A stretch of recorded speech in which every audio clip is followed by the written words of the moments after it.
What's a cool fact about the human body that a lot of people don't know? If you drink nothing but purple Powerade for 3 days straight, your poop will turn neon green. I hope this is true. Someone bought me a cheap cake for my day once. The next day poop was multicolored. I panicked thinking I drank too much, then I remembered the cardboard tasting sprinkles on the cake.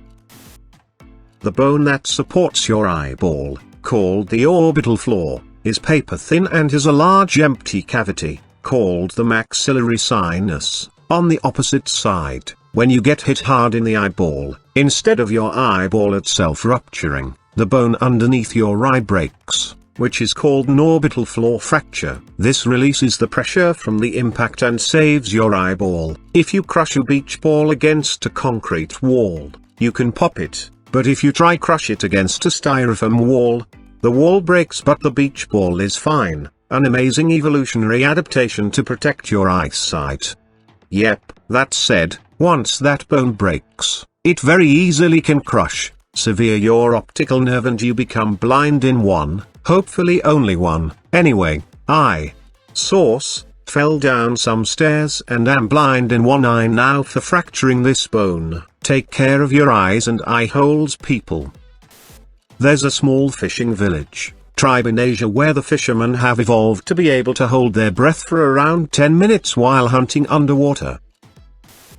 Really late, but I discovered this thing during my thesis. We were researching patients with neurological problems and people who had brain injuries, and we found a woman in her 30s that had part of her brain removed, more specifically the area that activates when you move your body. Well, she was moving and talking with just some minor missteps, and theoretically it was not possible. She was paralyzed in the first 3 months after the operation. She was caught in a car accident if I remember correctly.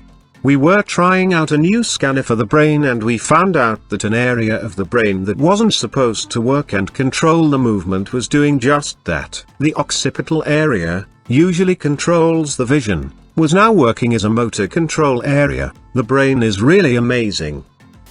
The dive reflex, when your face is submerged in chilled water and you hold your breath, it causes your heart rate to lower and blood supply to be increased to vital organs such as the heart and brain. This is useful to help increase the amount of time you can hold your breath, but is also useful in helping to manage PSVT, paroxysmal supraventricular tachycardia, which is characterized by occasional bouts of high heart rate.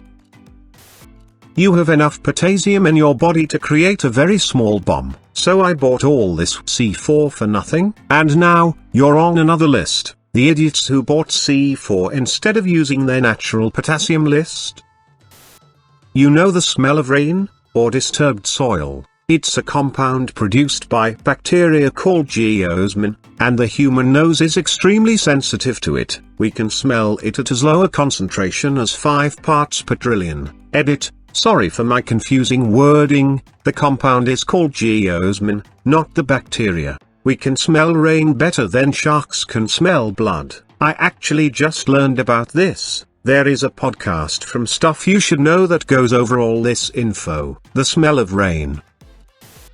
Some people are born with extra ribs called cervical ribs which grow from the C7 vertebrae in the neck. It's a weird and rare mutation that a lot of people don't even know they have. Although it is also a cause of thoracic outlet syndrome, which is where pressure is applied to the nerves, veins and arteries running into the arms. It can be really painful, and in some rare cases can cause gangrene in the arms. If left untreated, it can kill you if you're really unlucky. Source: I have the non-cervical rib-induced variety. My sister has that. She had to have both of her extra ribs removed. The circulation in her arms would get cut off if she raised them to shoulder height or above. She would just stop having a pulse in her arm.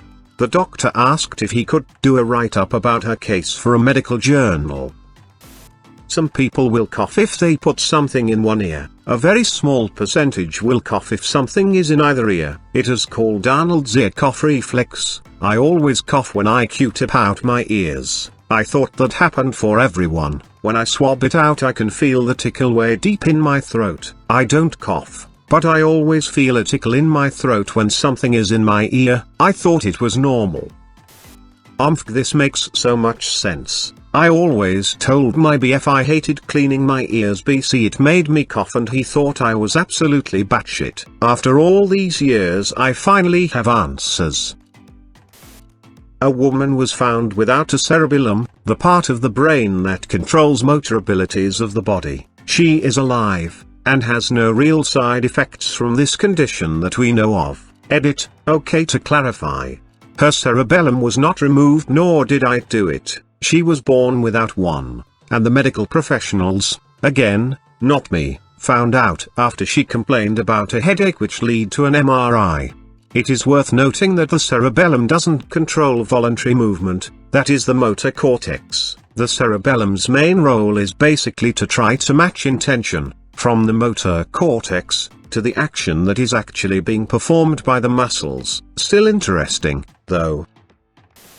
My niece has this and is totally fine. When you're born without one, your brain compensates. When you have one and then it gets damaged, a bad car accident could cause it, that's when it's a huge impact to your motor skills. Brains are amazing. Yes, my cerebellum has atrophied, my balance is pretty fucked up.